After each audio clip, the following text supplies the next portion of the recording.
Hi guys, কেমন আছো সবাই? আজকে ফটোশপের একটি আহ, অনেক ইম্পর্টেন্ট একটি ট্রিক্স নিয়ে তোমাদের সামনে এসেছি। আমরা ফটোশপ দিয়ে একটি ইমেজের ব্যাকগ্রাউন্ড কিভাবে ইজিলি আমরা রিমুভ করতে পারি সেটি আমরা আজকে দেখব। জাস্ট 1 মিনিটের মধ্যে যে কোনো ইমেজের ব্যাকগ্রাউন্ড আমরা রিমুভ করব। এবং খুব ডিফিকাল্ট ইমেজ যে চুল চুল সিলেকশন করতে আমরা জানি খুব অসুবিধা হয়, পেন টুল দিয়ে করা সম্ভব হয় না। আমরা ইউটিউবের মধ্যে অসংখ্য ভিডিও দেখতে পাই যে পেন টুল দিয়ে তারপরে অনেক সিলেকশন করে কষ্ট করে চেঞ্জ করতে হয়। আমি আপনাদের এমন একটি ট্রিক্স দেখাবো যেটি দিয়ে জাস্ট 1 মিনিটের মধ্যে ইমেজের ব্যাকগ্রাউন্ড চেঞ্জ করতে পারবো। সো আমি একটি ইমেজ এখান থেকে নিয়ে নিচ্ছি, আপনারা নিয়ে নেবেন। আমি ফটোশপ ওপেন করে রেখেছি।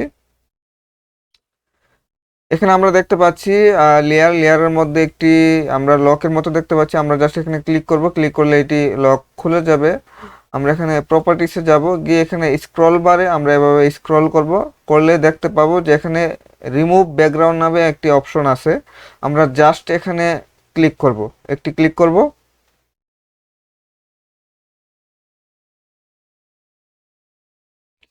দেন বুম, দেখেন খুব ইজিলি কিন্তু আমরা এর ব্যাকগ্রাউন্ড চেঞ্জ করতে পেরেছি। আর এবং খুব ডিফিকাল্ট একটি ইমেজের দেখুন এখানে চুলগুলো খুব ডিফিকাল্ট, কিন্তু সিলেকশন করতে অনেক কষ্ট হতো। আমরা জাস্ট এখানে এর পিছনে একটি ব্যাকগ্রাউন্ড নিয়ে আমি আপনাদের লাইভ প্রুফ দেখাচ্ছি।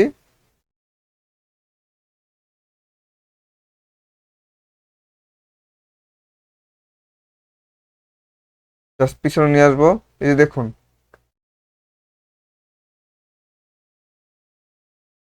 আমি জুম করে দেখাচ্ছি। খুব সুন্দরভাবে কিন্তু এটার ব্যাকগ্রাউন্ড রিমুভ হয়েছে, কোনো অসুবিধা নেই। তো আজকে এই পর্যন্তই। এভাবে